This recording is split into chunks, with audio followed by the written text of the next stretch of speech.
The chandelier, a constellation of crystal and light, cast shimmering patterns across the mahogany table. Around it sat the architects of a kingdom, their faces etched with the quiet power that comes from unimaginable wealth. The air, thick with the scent of old money and unspoken ambition, vibrated with the low hum of a pivotal board meeting.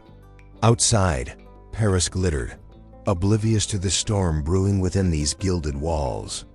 I watched him, a man who had built an empire from the ground up, a man who commanded respect with a mere glance, suddenly falter. A flicker of unease, almost imperceptible, crossed his features as he listened to the polished presentation unfolding before him. It was a subtle shift, a crack in the carefully constructed facade of confidence, but it was enough. It was the kind of thing you saw only if you knew what to look for, if you'd learned to read the unspoken language of boardrooms, where fortunes were won and lost on a whispered word.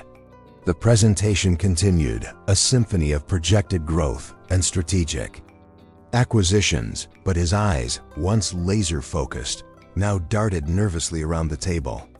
He was searching, I realized, hunting for something or someone. The weight of his gaze landed momentarily on each face. The seasoned CFO, a man whose loyalty had been bought and paid for years ago. The ambitious marketing director, hungry for power and recognition. The family lawyer, a stoic figure whose silence spoke volumes. Each face was a mask, carefully crafted to conceal whatever lay beneath. He trusted none of them, I suspected, and perhaps rightfully so. Then, the unexpected happened. A small hand, adorned with a brightly colored friendship bracelet, tugged gently at his sleeve. He looked down, surprised, into the wide, innocent eyes of a child. She was the daughter of one of the board members, a young girl who had been quietly sketching in a corner, seemingly oblivious to the high-stakes drama unfolding around her. Her presence was an anomaly, a splash of vibrant color in a monochrome world. He leaned in, his expression softening slightly, a rare glimpse of the man beneath the tycoon. She whispered something in his ear, her voice barely audible above the murmur of the meeting. "She's lying to the board." The words, simple and direct, hung in the air like a fragile butterfly. The room seemed to fall silent, though the presentation droned on, unheard. The weight of those 5 words settled upon him, a seed of doubt planted in fertile ground. He looked back at the presenter, a woman whose carefully constructed image exuded competence and control. Was it possible? Could someone so seemingly trustworthy be capable of such profound deception? He dismissed the thought almost immediately. It was ridiculous, a child's fantasy. Yet the seed had been planted, and he knew with a certainty that chilled him to the bone that he couldn't ignore it. That night, fueled by a restless energy he hadn't felt in years, he began to investigate. He started subtly, asking seemingly innocuous questions, probing for inconsistencies, testing the waters. The responses he received were smooth, polished, and ultimately unconvincing.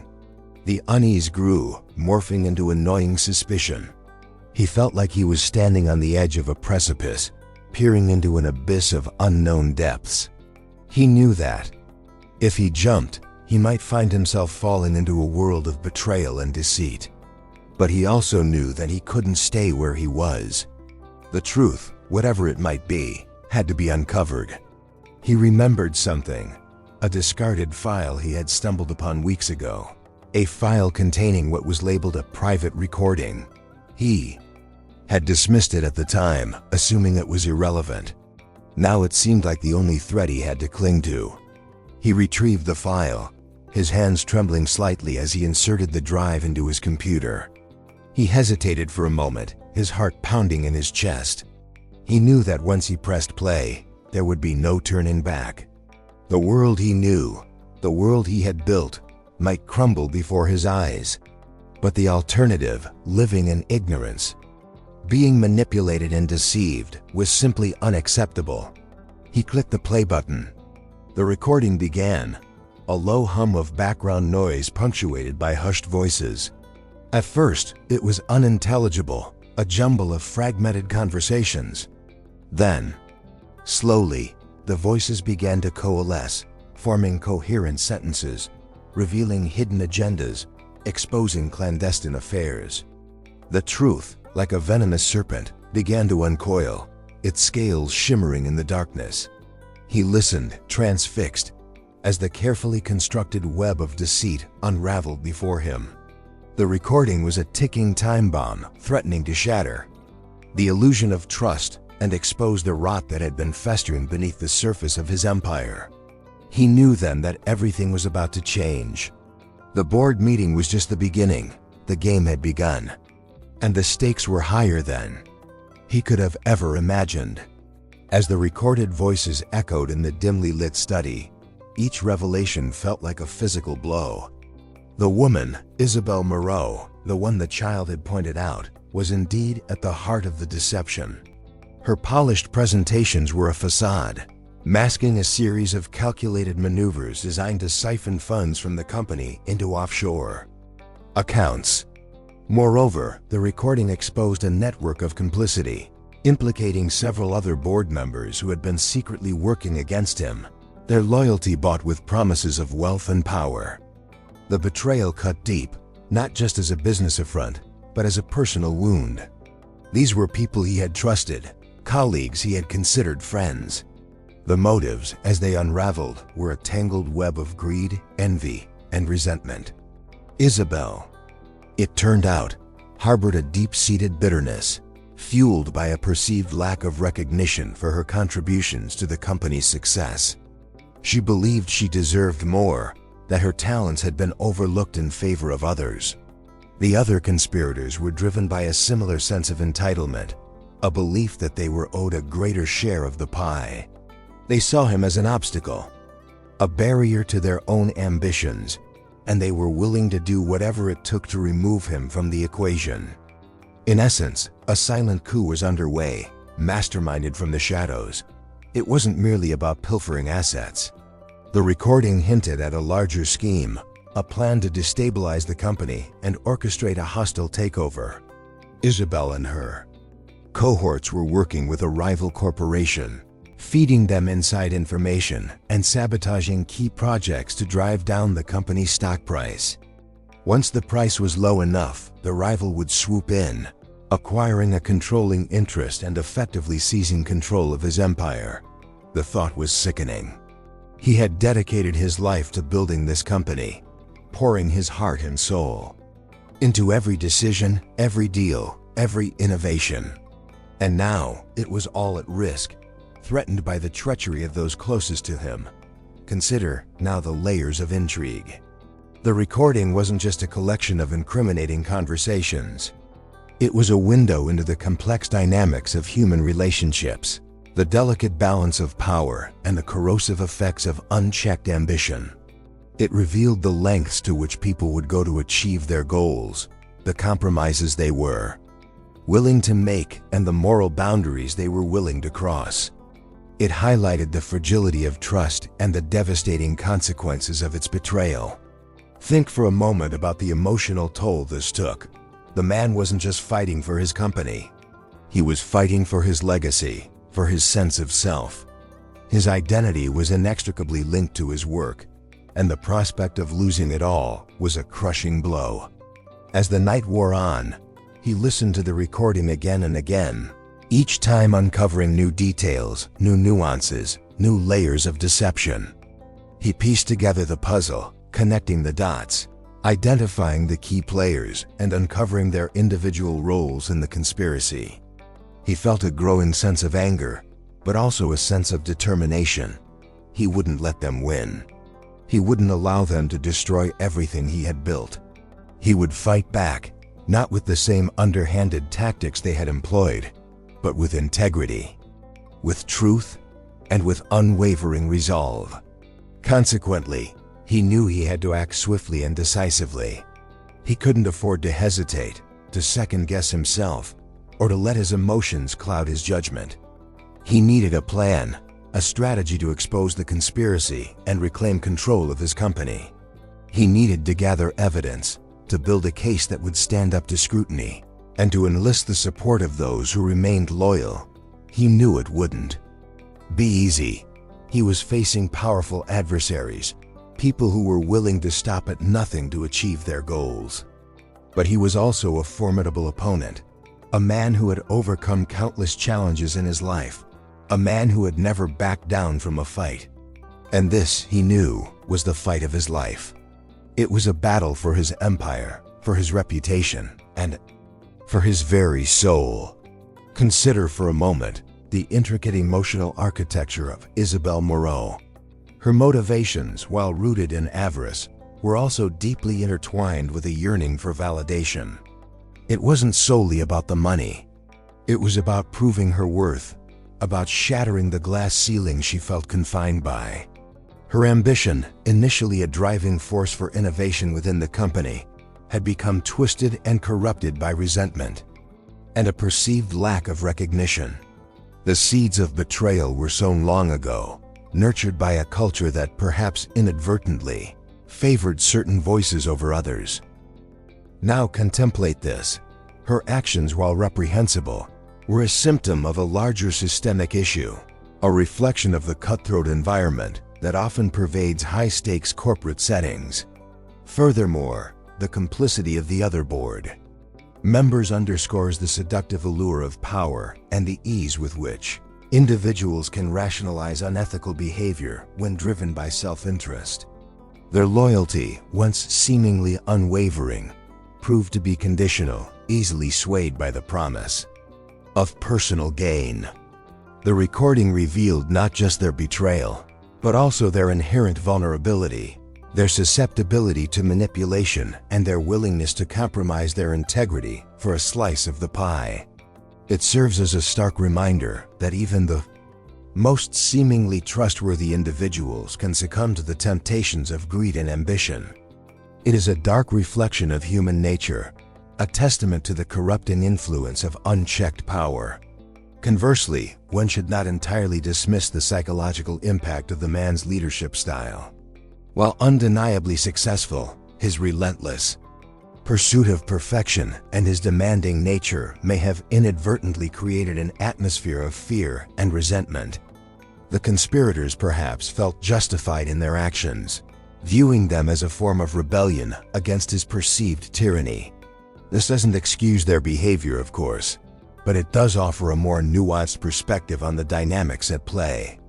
It highlights the importance of empathy and understanding in leadership, the need to cultivate a culture of trust and respect, where employees feel valued and appreciated, rather than merely exploited. Another crucial layer is the role of the young girl.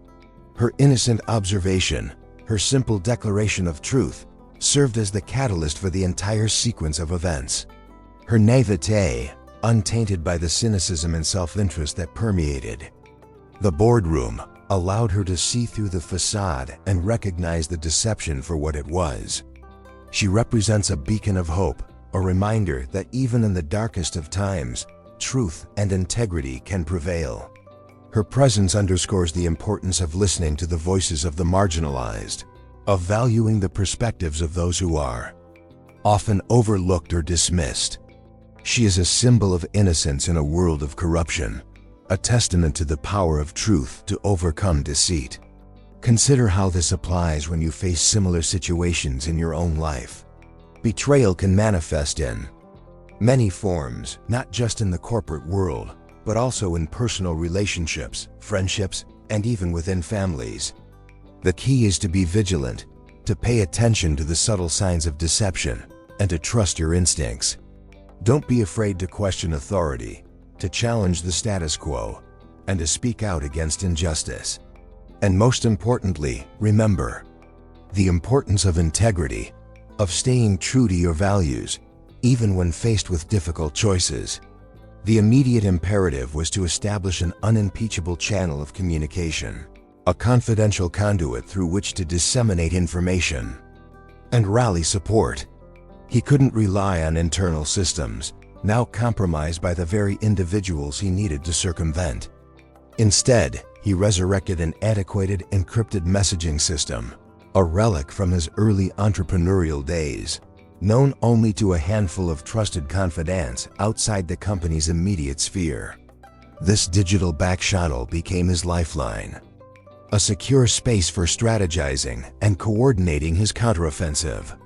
With that said, true safety resided not merely in technological safeguards, but in the judicious selection of allies. He turned to his longtime personal attorney, a woman of unwavering integrity and sharp intellect, whose counsel he valued above all others. She, in turn, recommended a forensic accountant, a specialist in uncovering hidden assets and tracing illicit financial flows, a veritable bloodhound of the balance sheets. These two individuals, operating independently yet in perfect synchronicity, became his core team, his shield against the impending storm. It's worth noting that the decision to involve outside counsel carried its own inherent risks. It meant exposing the company's vulnerabilities to individuals outside the inner circle, individuals who, however trustworthy, could potentially become liabilities. Nonetheless, the potential benefits outweighed the risks.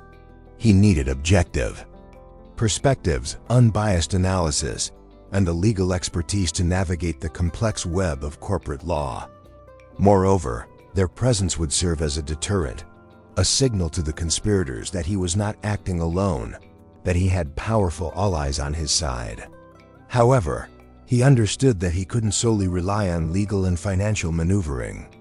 He needed to address the human element, to appeal to the consciences of those who might still be wavering, to expose the lies and manipulations that had led them astray. He drafted a carefully worded statement, a direct address to the company's employees, outlining the situation and appealing to their sense of loyalty and fairness. The statement was not accusatory or inflammatory. Rather, it was a plea for transparency and accountability, a call for unity in the face of adversity. As an illustration, think of the potential impact on mid-level managers who might have been coerced or misled by Isabel and her cohorts. Many of these individuals likely felt trapped, caught between their loyalty to the company and their fear of reprisal. The statement offered them a way out, a chance to redeem themselves and align themselves with the side of truth.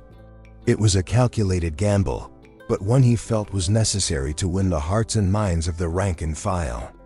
But it's also important to acknowledge the inherent limitations of such an approach. Some individuals were simply too entrenched in the conspiracy, too deeply invested in their own personal gain, to be swayed by appeals to their conscience. Others may have been motivated by fear, convinced that their only option was to remain silent and complicit. He had to accept that not everyone would be on board, that some would inevitably remain loyal to the conspirators, regardless of the consequences. Now consider the ethical tightrope he was walking. He could have chosen to retaliate in kind, to engage in the same underhanded tactics as his adversaries. He could have leaked damaging information to the press, launched a smear campaign, or even resorted to blackmail. But that was not his way. He believed in playing by the rules, in upholding the principles of fairness and integrity, even when faced with the most egregious of betrayals. It was a matter of principle, a reflection of his core values, and a testament to his unwavering commitment to doing what was right, regardless of the cost. Healthy love in this context transcends mere affection. It metamorphoses into a strategic imperative. It necessitates a clear-eyed assessment of the situation, recognizing that salvaging the company entails not just vanquishing the conspirators, but also nurturing a renewed sense of trust among the remaining employees. This demands a transformative approach, one that prioritizes transparency, accountability, and above all, empathy. The ensuing days involved a complex dance of revelations and reconciliations. Each disclosure of Isabel's machinations brought forth a wave of disbelief, followed by a slow, grudging acceptance. Those mid-level managers, initially paralyzed by apprehension, found solace in the growing chorus of support for the man's leadership, emboldening them to come forward with corroborating evidence. This collective act of courage, however, was not without its casualties. Friendships fractured, loyalties were tested, and some careers were irrevocably damaged. On the other hand, true growth stems from adversity.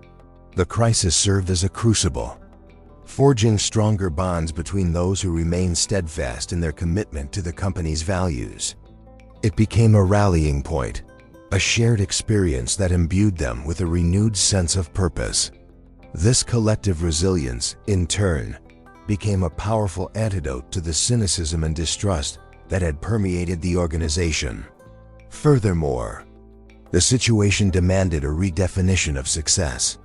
It was no longer solely about maximizing profits and market share. It was about creating a sustainable and ethical business model, one that prioritized the well-being of its employees and the integrity of its operations. This necessitated a fundamental shift in mindset, a move away from the relentless pursuit of individual gain and toward a more collaborative and compassionate approach. As a result, the man understood that true leadership lies not in wielding power, but in empowering others. He began to actively solicit input from employees at all levels of the organization, creating a culture of open communication and shared decision-making. He invested in leadership training programs designed to foster empathy, emotional intelligence, and ethical decision-making. He also implemented a whistleblower policy, providing a safe and confidential channel for employees to report misconduct without fear of reprisal. To emphasize, conscious love in this context also means accepting that not all relationships can be salvaged. He had to come to terms with the fact that Isabel and the other conspirators had made their choices, and that their actions had consequences. While he harbored no ill will towards them, he also recognized that their continued presence within the company would be detrimental to its long-term health. As you face comparable circumstances in your personal or professional life, remember that the path to healing often involves difficult choices. It may require letting go of relationships that no longer serve your best interests, or setting boundaries with individuals who consistently violate your trust. Conscious love is not about blind forgiveness. It's about making informed decisions that protect your well-being and uphold your values. It's about recognizing that true strength lies not in clinging to the past, but in embracing the future with courage and conviction. With the immediate threats neutralized and the company stabilized, the man turned his attention to a subtler yet equally pernicious challenge: the lingering atmosphere of distrust. He recognized that rebuilding confidence would necessitate a fundamental shift in communication strategies, moving away from the carefully guarded pronouncements of the past toward a more transparent and inclusive dialogue. Rather than issuing directives from on high, he initiated a series of town hall meetings, forums where employees could openly voice their concerns, ask questions, and share their perspectives. These sessions were not merely performative. He actively listened to the feedback, incorporating it into his decision-making process. As a case in point, employees expressed anxieties about job security, fearing that the recent turmoil would lead to layoffs. In response, he implemented a policy guaranteeing no job losses for at least 1 year, coupled with a commitment to retraining and redeployment opportunities for those whose roles might evolve. This decisive action not only alleviated immediate concerns, but also demonstrated a genuine commitment to the well-being of his workforce, fostering a sense of loyalty and mutual respect. A further dimension of rebuilding trust involved acknowledging past missteps. The man, while not directly involved in the conspiracy, accepted responsibility for creating an environment where such deception could flourish. He publicly apologized for failing to detect the warning signs, for not fostering a culture of open communication and accountability. This act of humility, though difficult, resonated deeply with employees, signaling a willingness to learn from past mistakes and to Create a more ethical and transparent organization. To further illuminate this, he instituted a series of ethics workshops designed to equip employees with the tools and knowledge to identify and address ethical dilemmas. These workshops were not simply compliance exercises. They were interactive discussions exploring real-world scenarios and encouraging employees to challenge assumptions and question authority. The goal was to cultivate a culture where ethical considerations were paramount, where employees felt empowered to speak up against wrongdoing, and where integrity was valued above all else. In much the same way, he recognized the need to address the underlying psychological impact of the betrayal. The conspiracy had not only damaged the company's financial standing, but also eroded the emotional well-being of its employees. He implemented an employee assistance program, offering confidential counseling services to those who were struggling to cope with the aftermath of the crisis. This program provided a safe space for employees to process their emotions, to heal from the trauma of betrayal, and to rebuild their sense of trust and security. Moreover, the man sought to create a more inclusive and equitable workplace, one where all employees felt valued and respected, regardless of their background or position. He implemented diversity and inclusion initiatives designed to promote understanding and appreciation of different perspectives. He also established mentorship programs, pairing senior executives with junior employees, providing opportunities for guidance, support, and professional development. These initiatives not only fostered a more inclusive culture, but also helped to break down silos and promote collaboration across departments. Consider now how these actions collectively contributed to a renewed sense of hope and optimism within the organization. The man's leadership, characterized by transparency, empathy, and a commitment to ethical conduct, served as a beacon of light in a time of darkness. He demonstrated that it was possible to overcome adversity, to rebuild trust, and to create a better future, not just for the company, but for all its stakeholders.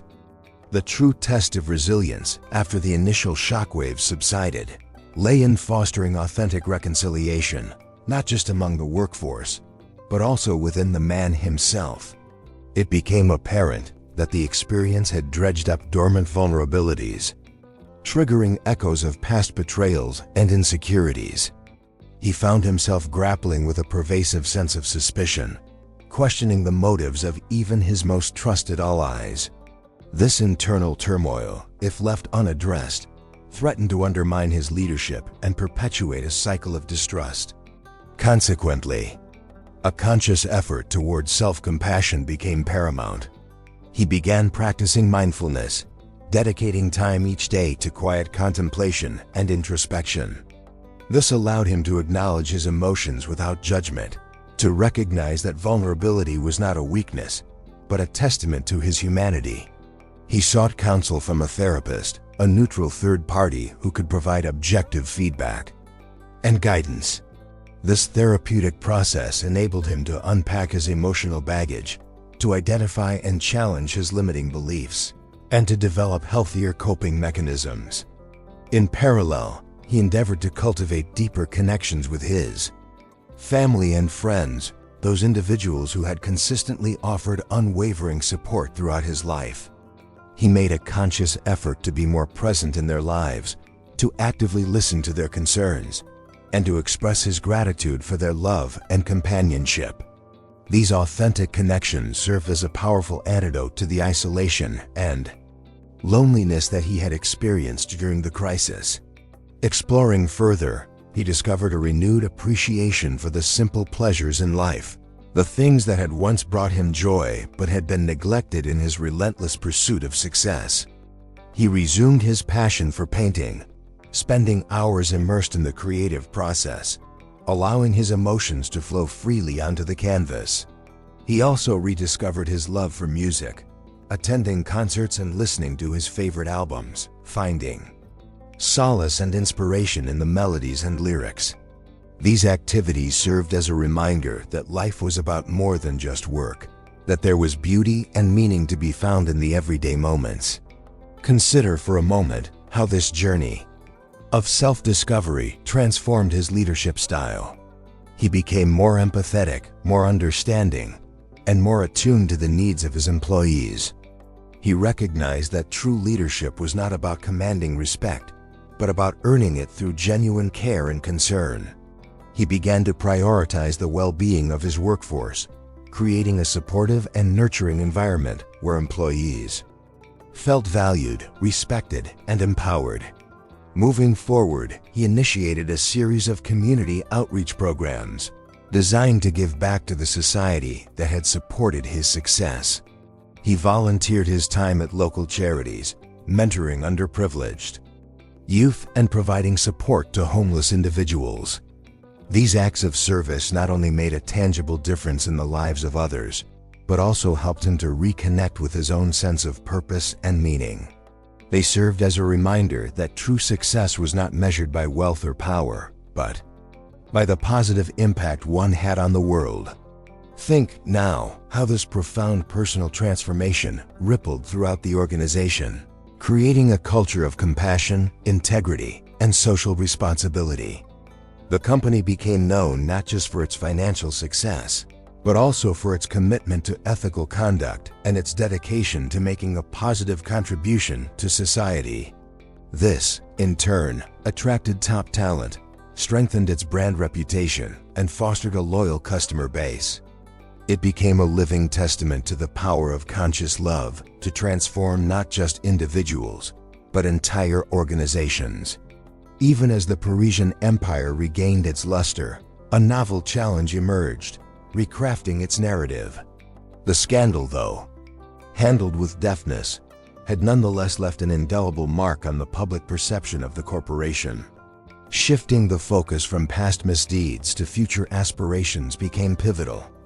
So he initiated a robust public relations campaign, showcasing the company's renewed commitment to ethical governance and community engagement.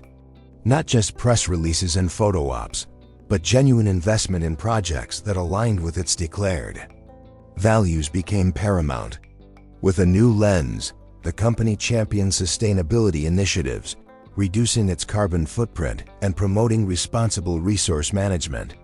Partnerships with local schools were forged, creating mentorship programs and scholarship opportunities for underprivileged youth. These endeavors weren't merely altruistic gestures. They were strategic investments, building goodwill and demonstrating a genuine commitment to the well-being of the community. This wasn't merely about repairing a damaged reputation. It was about constructing a more authentic and meaningful identity. In addition to external perception, realigning internal incentives proved equally vital. The old compensation structure, which had rewarded short-term gains at the expense of ethical considerations, was overhauled.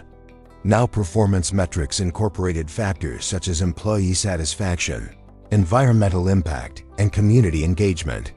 This sent a clear message that the company valued more than just profits. It valued people, planet, and purpose. Employees were encouraged to think beyond the bottom line, to consider the broader implications of their actions, and to align their work with the company's values.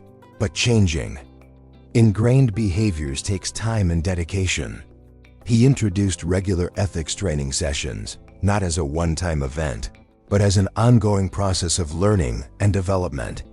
These sessions were designed to be interactive and engaging, using case studies and role-playing exercises to help employees navigate complex ethical dilemmas. The goal was to create a culture where ethical considerations were not just a matter of compliance, but a deeply ingrained part of the company's DNA. In contrast to the previous era of centralized control, he fostered a more decentralized decision-making process, empowering employees at all levels of the organization to take ownership of their work and to contribute to the company's strategic direction proved invaluable. This not only improved morale and engagement, but also fostered a more innovative and responsive organization. Employees felt valued, respected, and empowered to make a difference. To add to this, the man established an internal ombudsman program, providing a confidential and impartial resource for employees to report concerns about ethical misconduct or unfair treatment. This program served as a safety net, ensuring that employees had a voice even when faced with difficult or sensitive situations. The Ombudsman was empowered to investigate complaints, to mediate disputes, and to recommend corrective actions. Now, consider how this new approach contrasted with the previous culture of secrecy and distrust. The company had become a beacon of transparency, openness, and accountability. Employees felt safe speaking up, knowing that their voices would be heard and that their concerns would be addressed. This created a virtuous cycle where trust fostered collaboration, innovation, and ultimately, greater success. The Parisian Empire wasn't just rebuilt. It was reimagined, transformed into a model of ethical leadership and corporate social responsibility. In the wake of the corporate rebirth, a subtle yet significant shift took place in the man's personal philosophy, a recalibration of his understanding of legacy. The empire, once viewed as the ultimate testament to his ambition, now served as a platform for something far more profound: the cultivation of future leaders. He initiated a program explicitly designed to identify and nurture high potential employees, individuals who possess not only the technical skills, but also the ethical compass necessary to guide the company forward. This wasn't about cloning his own image. It was about fostering a diversity of perspectives and empowering the next generation to chart their own course. As a consequence, he began delegating responsibilities with greater alacrity, relinquishing control over day-to-day operations and entrusting key decisions to his protégés. This act of faith, though initially unnerving, proved to be transformative. It not only freed up his time to focus on strategic initiatives, but also provided invaluable learning opportunities for his successors. They were given the space to experiment, to make mistakes, and to learn from their experiences, all under his watchful yet unobtrusive guidance. It was akin to a master craftsman mentoring an apprentice, passing down not just the technical skills, but also the wisdom and insights accumulated over a lifetime. In a similar vein, he established a foundation dedicated to supporting social entrepreneurship, providing seed funding and mentorship to individuals who were using innovative business models to address pressing social problems. This venture moved beyond mere philanthropy. It was an investment in the future, a recognition that business could be a force for good, creating both economic value and social impact. He sought out individuals who were not only driven by profit, but also by a deep sense of purpose, those who were committed to making the world a better place. An added dimension of this legacy involved the preservation of the company's history. He commissioned a comprehensive archive, documenting not just the successes, but also the failures, the challenges, and the lessons learned along the way. This wasn't about sanitizing the past. It was about creating a transparent record, a resource for future generations to draw upon. He recognized that history was not just a collection of facts and figures. It was a story, a narrative that could inspire, inform, and guide. Moreover, he became a vocal advocate for corporate social responsibility, using his influence to promote ethical business practices and to encourage other companies to follow suit. He spoke at conferences, wrote articles, and engaged in public debates, challenging the prevailing norms of corporate behavior and advocating for a more sustainable and equitable economic system. He believed that business had a moral obligation to serve the interests of all stakeholders, not just shareholders. Now, considering your own trajectory, contemplate how you might redefine your definition of success. Perhaps it's about mentoring younger colleagues, sharing your knowledge and experience, and helping them to reach their full potential. Perhaps it's about volunteering your time or donating to causes you care about, making a positive impact on your community. Perhaps it's about leaving behind a legacy of integrity, kindness, and compassion, inspiring others to live more meaningful lives. What contributions will echo through time? As the dust settled, the man found himself unexpectedly drawn to the very source that ignited the conflagration, the young girl Sophie. Recognizing her innate perceptiveness, he sought to understand the world through her unclouded eyes. Rather than dismissing her insight as childish fancy, he actively engaged her in conversations, probing her understanding of fairness, justice, and the nuances of human interaction. This wasn't mere paternal affection. It was a deliberate effort to cultivate a new generation of ethical thinkers, individuals who could discern truth from falsehood with unwavering clarity. By shifting his attention, the man found new meaning in translating boardroom strategizing into relatable lessons for Sophie. This fostered her ability to think critically about the world around her. He began utilizing everyday situations as case studies, dissecting moral quandaries presented in children's stories, or even playground dynamics. This approach transformed abstract ethical concepts into tangible realities, equipping her with the tools to navigate the complexities of human relationships and societal structures. For instance, when Sophie encountered a situation where a classmate was being excluded, he encouraged her to analyze the motivations behind the exclusion, the impact on the excluded child, and the ethical obligations of bystanders. To move this concept into reality, the man decided to establish a scholarship fund in Sophie's name, targeting students from disadvantaged backgrounds who demonstrated exceptional moral character and a commitment to social justice. This wasn't merely a symbolic gesture. It was a concrete investment in the future, empowering young people to become agents of positive change in their communities. The scholarship selection process emphasized not only academic achievement, but also ethical leadership, encouraging applicants to articulate their values and demonstrate their commitment to making a difference. Conversely, many felt that focusing solely on youth was a disservice to those who were entrenched in the old ways. Therefore, he created a mentorship program pairing seasoned executives with emerging leaders, fostering intergenerational dialogue and promoting the exchange of ideas. This program wasn't just about transferring skills and knowledge. It was about bridging the gap between different generations, challenging assumptions, and fostering a shared commitment to ethical leadership. The mentors were encouraged to share their own experiences, both successes and failures, providing valuable insights and guidance to their mentees. In a way that might be considered unexpected, the man also explored art as a means of ethical expression. He commissioned a series of public art installations, each designed to provoke thought and spark dialogue about important social issues. These installations weren't just aesthetic enhancements. They were powerful statements, challenging viewers to confront uncomfortable truths and to consider alternative perspectives. The artists were given complete creative freedom, allowing them to express their views without censorship or constraint. Another crucial layer of the man's transformation involved his renewed commitment to personal integrity. He understood that ethical leadership began with self-awareness and self-discipline. He began practicing mindfulness, cultivating a greater awareness of his thoughts, feelings, and actions.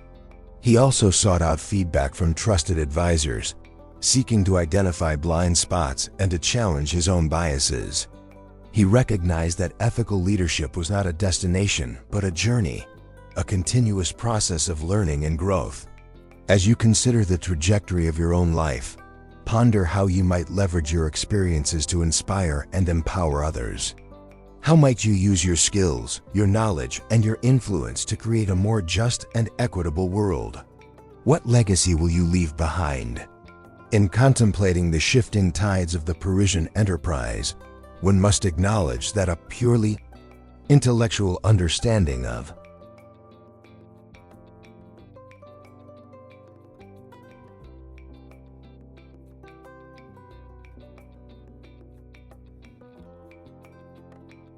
ethics proves insufficient. The true challenge rests in embodying those principles, transforming them from abstract ideals into tangible actions that permeate every facet of organizational life. To this end, the man championed a novel approach, to leadership development, one that emphasized experiential learning and immersive engagement with real-world ethical dilemmas. He established a partnership with a local nonprofit organization, offering employees the opportunity to volunteer their time and skills to address pressing social needs. By way of illustration, members of the marketing team, accustomed to crafting persuasive narratives for commercial gain, found themselves tasked with developing public awareness campaigns for issues such as homelessness and food insecurity.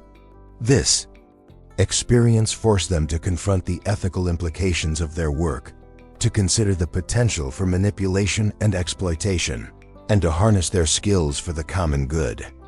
Similarly, members of the finance team, typically focused on maximizing profits and minimizing costs, were challenged to evaluate the social and environmental impact of investment decisions.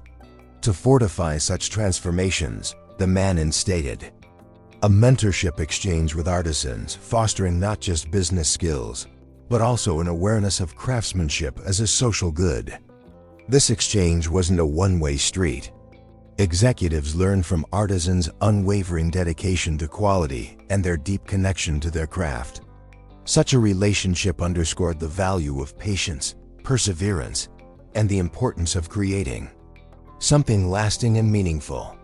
Juxtaposing these initiatives, the man pushed for a comprehensive review of the company's supply chain, ensuring that it adhered to the highest ethical standards. This involved not only conducting rigorous audits of suppliers, but also building long-term relationships based on trust and mutual respect.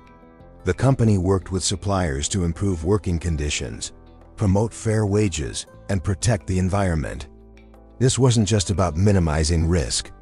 It was about creating a supply chain that reflected the company's values and contributed to a more sustainable and equitable global economy. Another vital aspect revolved around establishing a conflict resolution program, one that emphasized mediation and restorative justice. This program provided employees with a safe and confidential forum to address grievances, resolve disputes, and repair damaged relationships. The focus was not on assigning blame or punishing wrongdoing, but on fostering understanding, empathy, and reconciliation. This approach not only reduced the incidence of conflict, but also created a more harmonious and productive workplace. Diverging from conventional thinking, the man introduced a policy allowing employees to allocate a portion of their working hours to personal projects that aligned with the company's values.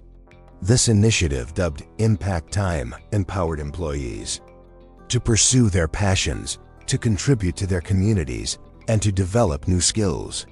This investment in employee well-being not only boosted morale and engagement, but also fostered a culture of innovation and creativity.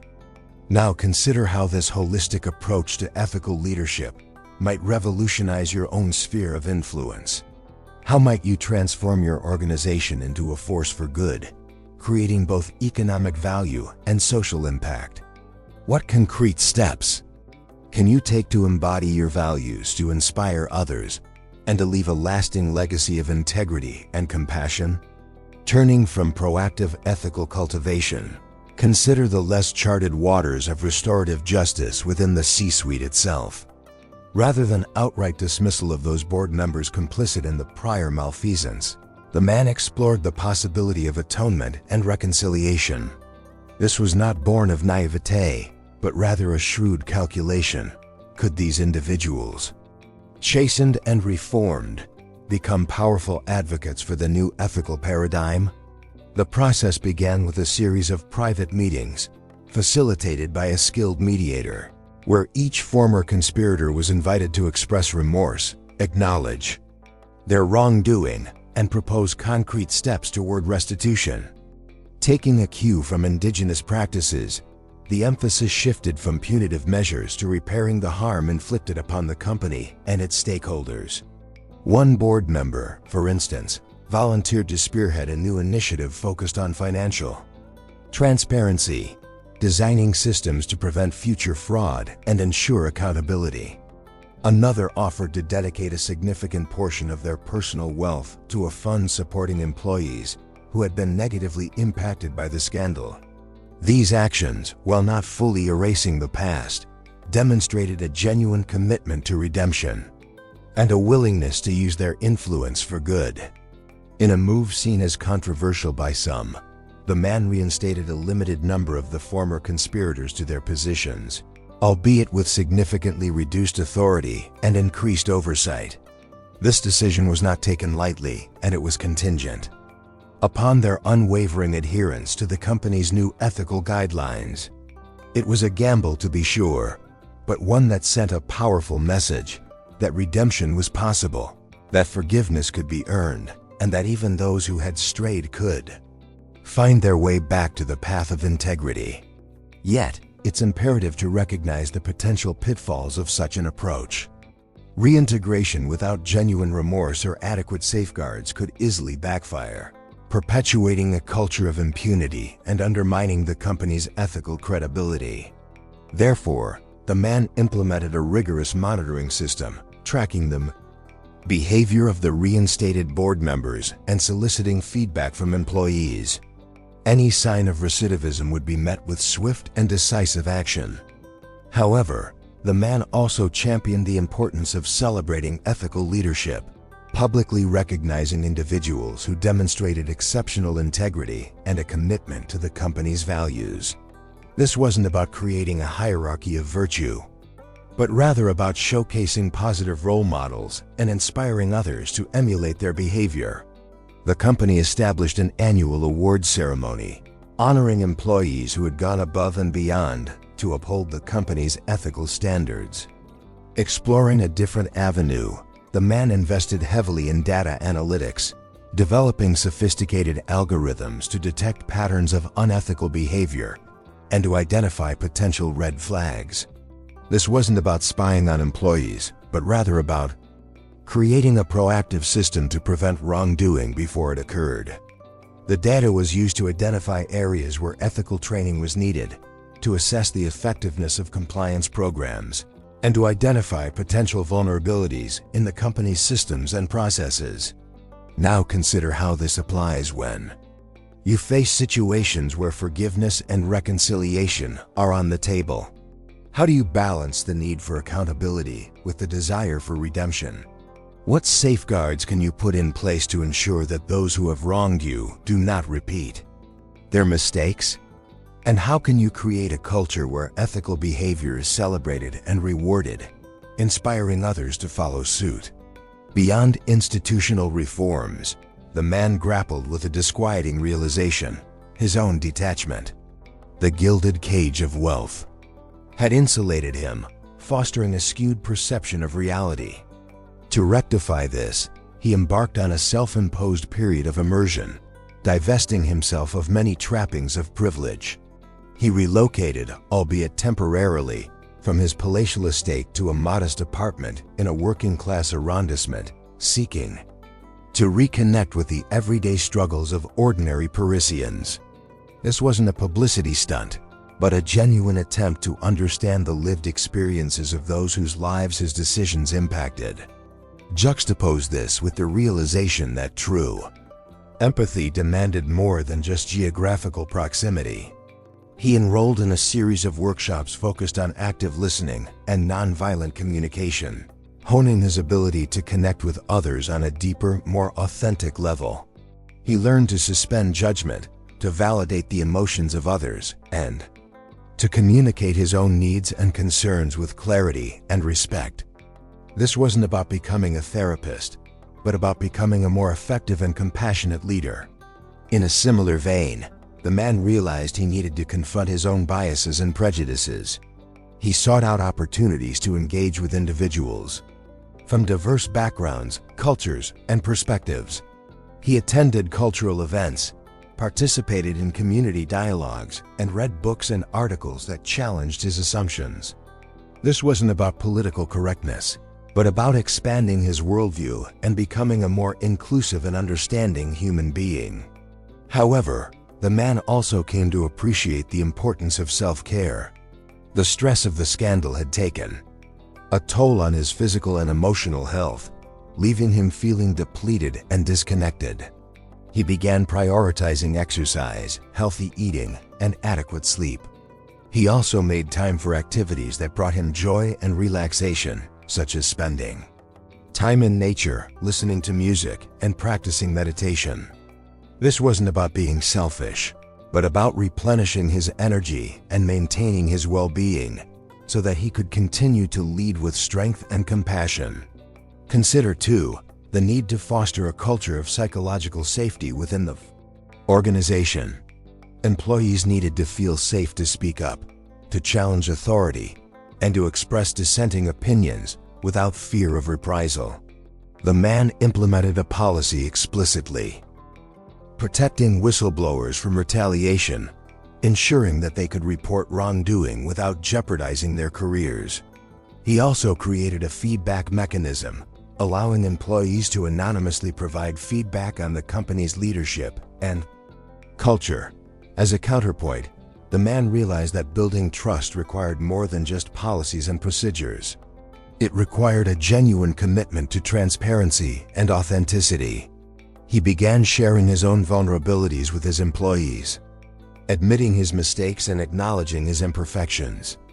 This wasn't about seeking sympathy, but about demonstrating that he was human, that he was capable of learning and growing, and that he was committed to being a better leader. Now think about how you might integrate these principles into your own life and leadership style. How might you cultivate greater empathy, challenge your own biases, and foster a culture of psychological safety within your organization? What steps can you take to become a more authentic, transparent, and compassionate leader? Shifting from a reactive stance toward proactive community investment, the man decided to leverage the company's expertise for societal betterment, establishing a skills incubator. This initiative offered free, intensive training programs in areas such as digital marketing, data analysis, and sustainable business practices to residents of underserved communities. This wasn't just about corporate social responsibility. It was about creating pathways to economic empowerment, equipping individuals with the tools they needed to thrive in the 21st century economy. Unlike simple charity, this provided lasting, practical skills. In consequence, he forged strategic alliances with smaller, ethically aligned businesses, providing them with access to the company's resources and distribution networks. This move wasn't about absorbing competitors. It was about fostering a more collaborative and equitable business ecosystem, supporting entrepreneurs who were committed to social and environmental responsibility. These partnerships created synergistic opportunities, allowing the smaller businesses to scale their operations and reach new markets, while also benefiting from the company's expertise and infrastructure. An entirely fresh strategy involved instituting a reverse mentoring program, pairing senior executives with junior employees from diverse backgrounds. This measure wasn't merely about ticking diversity boxes. It was about challenging ingrained assumptions, fostering cross-cultural understanding, and promoting a more inclusive leadership style. The executives gained valuable insights into the perspectives and experiences of younger generations, while the junior employees had the opportunity to share their ideas and contribute to the company's strategic direction. Another significant alteration involved the creation of an ethical innovation lab, a dedicated space where employees could experiment with new technologies and business models that prioritize social and environmental impact. This initiative wasn't about chasing the latest trends. It was about harnessing the power of innovation to solve pressing global challenges. The lab provided employees with the resources, support, and freedom to explore new ideas, fostering a culture of creativity and purpose. Taking a broader view, the man championed a campaign for corporate transparency, advocating for greater disclosure of financial data, environmental impact, and social performance. This push wasn't just about complying with regulations. It was about holding businesses accountable for their actions and empowering consumers to make informed choices. He believed that transparency was essential for building trust and fostering a more responsible and sustainable economy. In a departure from traditional philanthropic endeavors, the man established a social impact fund, allocating a portion of the company's profits to invest in mission-driven organizations and social enterprises. This fund wasn't just about giving away money. It was about creating sustainable solutions to complex social problems. The fund provided patient capital, mentorship, and technical assistance to organizations that were working to address issues such as poverty, inequality, and climate change. Now, consider how you might translate these concepts into your own sphere of influence, regardless of your position or resources. How might you leverage your skills, your knowledge, and your network to create positive change in your community? And beyond? What innovative strategies can you employ to promote ethical behavior, foster social responsibility, and build a more sustainable future? Beyond the tangible initiatives, the man dedicated himself to fostering a culture of intellectual humility within the Parisian dynasty.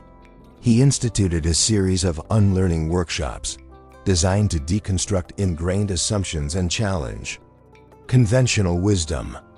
These sessions weren't about dispensing new knowledge, but about dismantling outdated paradigms and embracing a more fluid and adaptive mindset. Executives were encouraged to question their own expertise, to acknowledge the limits of their knowledge, and to remain open to new perspectives.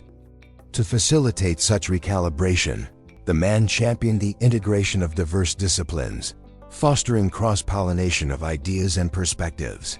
He established partnerships with universities and research institutions, bringing in experts from fields such as sociology, psychology, and environmental science to consult on the company's strategic decisions. This wasn't about outsourcing expertise, but about broadening the company's intellectual horizons and challenging its conventional ways of thinking. Stemming from this, he pushed for the implementation of a failure-friendly culture, recognizing that mistakes were inevitable and often valuable learning opportunities. Employees were encouraged to experiment, to take risks, and to learn from their failures without fear of reprisal. The company celebrated fail-forward moments, sharing lessons learned from unsuccessful projects and encouraging others to embrace a more experimental mindset. In light of this cultural shift, the man also came to appreciate the importance of storytelling. He realized that data and analytics alone were not enough to inspire and motivate employees. He needed to connect with them on an emotional level, to share stories that conveyed the company's values and purpose. He began collecting and sharing stories of employees who had gone above and beyond to uphold the company's ethical standards, showcasing their courage, compassion, and commitment to making a difference. Considering that, the man also sought to leverage the power of design thinking to solve ethical dilemmas. He established a Design for Good initiative, challenging employees to use design thinking principles to create innovative solutions to social and environmental problems. This involved empathizing with stakeholders, defining the problem, ideating solutions, prototyping and testing, and iterating based on feedback. This human-centered approach to problem-solving fostered creativity, collaboration, and a deeper understanding of the needs of others. However, he also came to appreciate the importance of silence and reflection. In a world of constant noise and distraction, he recognized the need for moments of quiet contemplation to allow employees to process their experiences, to connect with their inner values, and to recharge their batteries. He created designated quiet zones within the workplace, providing employees with a space to meditate, reflect, and disconnect from the demands of their work. Now, reflecting on all, consider how you might cultivate a culture of intellectual humility, embrace diverse perspectives, and foster a spirit of experimentation within your own sphere of influence. What concrete steps can you take to challenge your own assumptions, to learn from your failures, and to connect with others on a deeper, more meaningful level? Moving beyond structured programs, the man understood the necessity of weaving ethics into the very fabric of everyday interaction. He instituted moral compass moments, brief, informal discussions held at the start of meetings, where teams would grapple with a hypothetical ethical conundrum, fostering a culture of ethical deliberation. These weren't about finding the right answer, but about honing the ability to reason through complex moral dilemmas, considering various perspectives, and articulating one's values. An example might involve a scenario where a competitor is rumored to be facing financial difficulties. Is it ethical to aggressively target their clients, even if it could potentially lead to their demise? A different tack involved encouraging radical candor, a culture where employees were encouraged to provide honest, direct feedback to one another, even when it was uncomfortable. This wasn't about being mean or disrespectful, but about fostering a climate of trust and accountability, where individuals felt safe to challenge the status quo and to hold each other to high ethical standards. For instance, if a colleague was observed cutting corners on a project, it was considered a responsibility, not an act of disloyalty, to address the issue directly. Conversely, he also promoted mindful disagreement, a practice of engaging in constructive conflict, where individuals could respectfully challenge each other's ideas without resorting to personal attacks or defensiveness. This involved actively listening to opposing viewpoints, seeking to understand the reasoning behind them, and articulating one's own position with clarity and humility. An example might involve a debate over the merits of a particular marketing campaign. Rather than dismissing opposing viewpoints, individuals were encouraged to explore the underlying assumptions and values that informed their perspectives.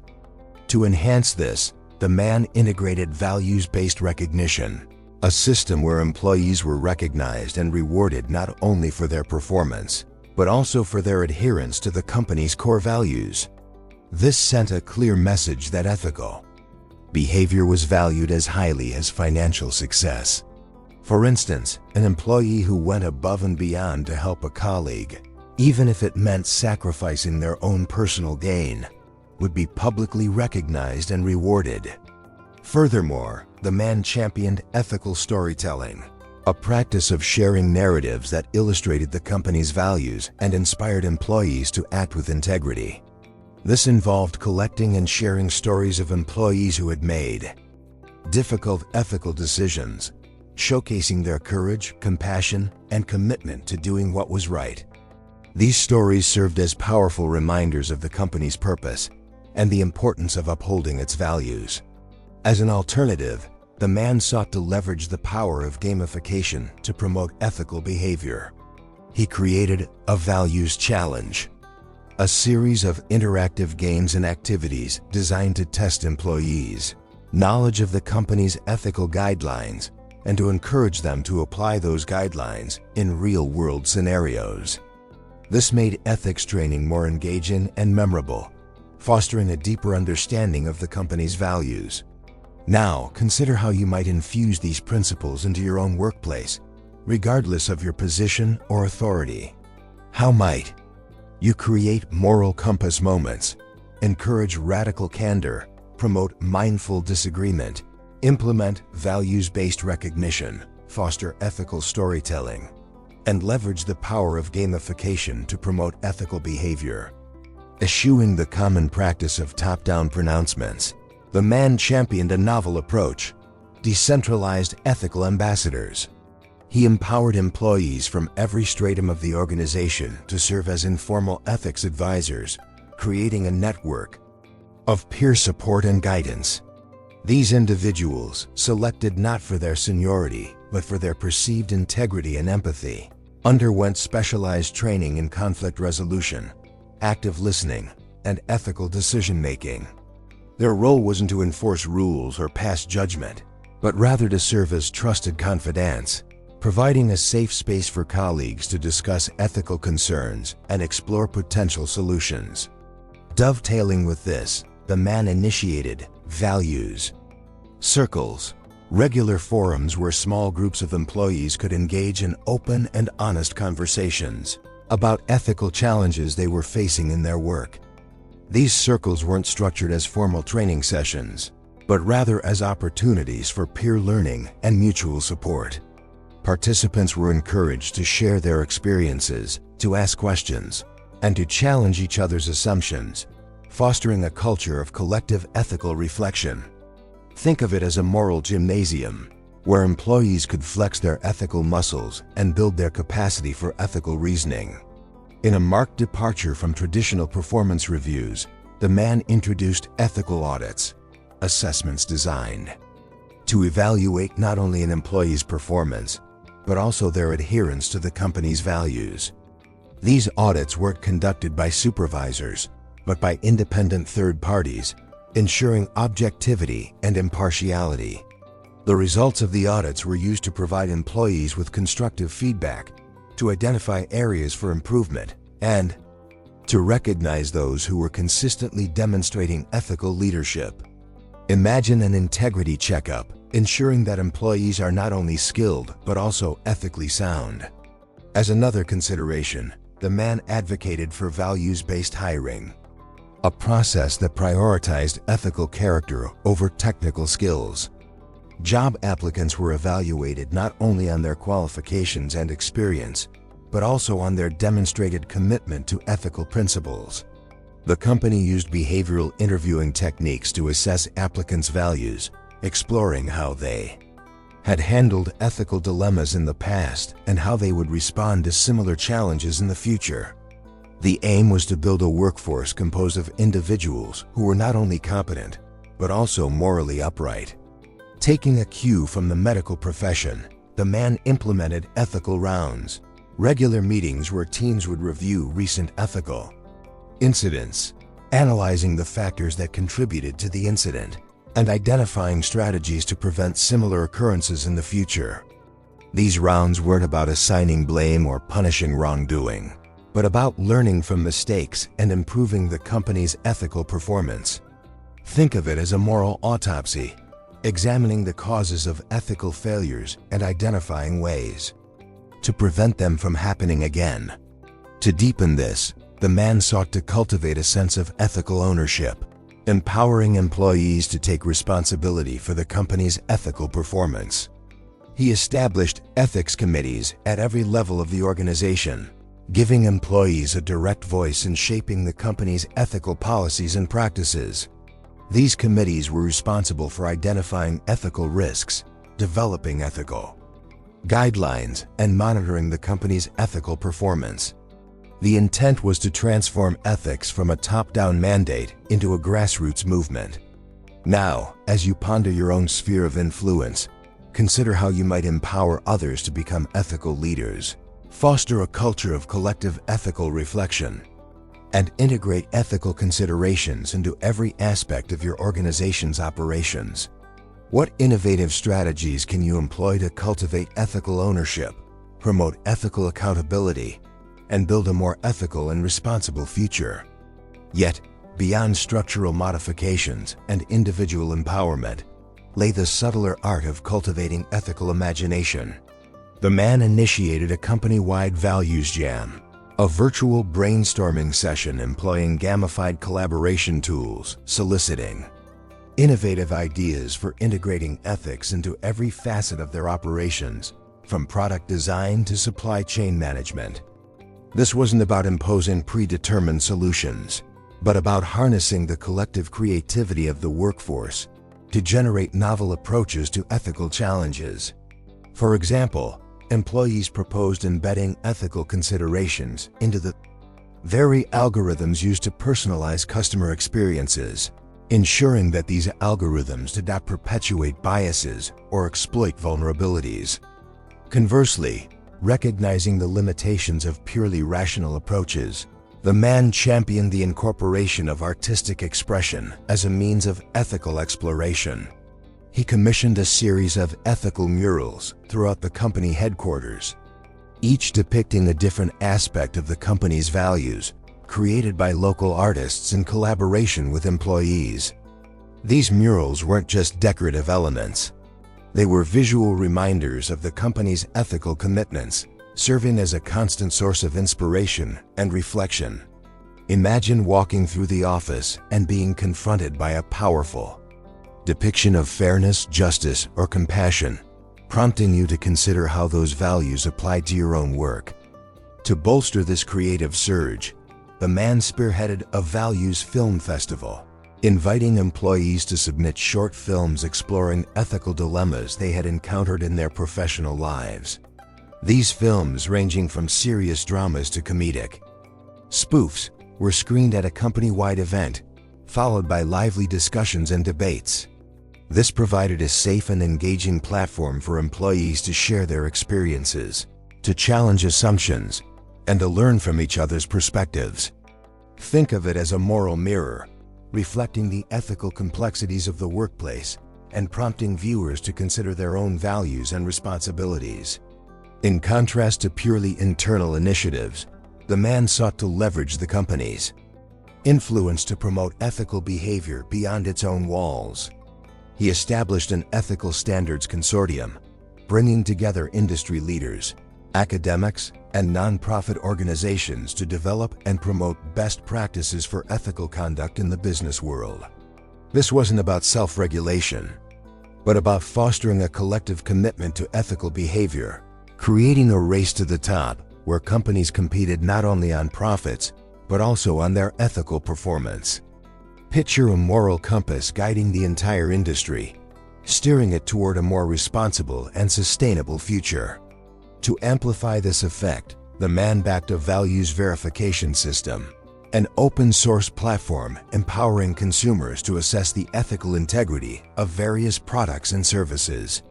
This system wasn't about endorsing specific brands, but about providing consumers with the data they needed to make informed choices, rewarding companies that were committed to ethical practices and penalizing those that were not. This leveraged market forces to incentivize ethical behavior, creating a powerful incentive for companies to prioritize values over profits. Now, as you consider your own capacity to shape ethical culture, contemplate how you might tap into the power of creativity, collaboration, and market forces to promote ethical behavior beyond your immediate sphere of influence. What innovative strategies can you employ to inspire others, to challenge the status quo, and to build a more ethical and responsible world? Reflecting on this journey so far, we begin to perceive a richer tapestry than initially envisioned. It's not merely about averting corporate disaster or implementing ethical guidelines. It's about fostering a fundamental shift in perspective, a re-evaluation of what truly constitutes success and lasting value. The narrative has subtly morphed from one of damage control to one of profound transformation, where crisis serves as the unlikely catalyst for genuine progress. Consider the cumulative effect of these endeavors. It's akin to transforming a barren landscape into a flourishing ecosystem. The ethical initiatives, mentorship programs, and community investments are not isolated acts of benevolence, but rather interconnected elements that contribute to a thriving and sustainable whole. Each action ripples outward, influencing the organization's culture, its relationships with stakeholders, and its impact on the wider world. The initial focus on damage mitigation gives way to the cultivation of long-term positive influence. The journey underscores a recurring theme: the limitations of external mandates and the transformative power of internal conviction. While policies and procedures are undoubtedly necessary, they are ultimately insufficient to ensure ethical behavior.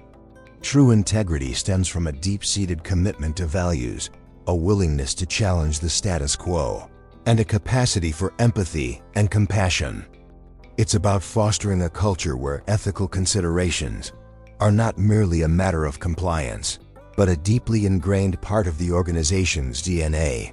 As we pivot towards the final reflection, it becomes increasingly clear that the true legacy of leadership lies not in the accumulation of wealth or power, but in the cultivation of ethical character.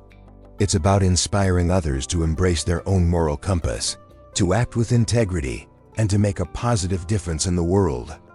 The crisis, in effect, becomes a crucible for ethical leadership, forging stronger individuals and a more resilient organization. Drawing these strands together, We see that the Parisian Empire's transformation is not just a story of corporate survival, but a testament to the enduring power of human values. The man's journey from a detached tycoon to an engaged and compassionate leader serves as an inspiration, demonstrating that even the most entrenched habits and beliefs can be challenged and transformed. The path forward, therefore, is not about clinging to the past, but about embracing the future with courage, integrity, and an unwavering commitment to building a better world. The ultimate question is not merely what we achieve, but how we achieve it and what impact we leave behind. The Parisian Empire, once teetering on the precipice of ruin, now stands as a testament to the transformative power of ethical awakening. What began as a desperate act of self-preservation evolved into a profound journey of self-discovery, a testament to the enduring capacity for human growth and redemption. The man, initially driven by a desire to protect his legacy, ultimately discovered that his true legacy lay not in the accumulation of wealth or power, but in the cultivation of ethical character and the empowerment of others. The story transcends the confines of the corporate world, offering a potent metaphor for the challenges and opportunities that confront us all. We are each, in our own way, architects of our own empires, builders of lives and legacies that shape the world around us. The choices we make, the values we uphold, and the actions we take have far-reaching consequences, impacting not only our own lives, but also the lives of those around us. It is a call to examine the foundations upon which we build, ensuring that they are rooted in integrity, compassion, and a genuine commitment to the common good. The narrative serves as a subtle but insistent invitation to embrace vulnerability as a source of strength.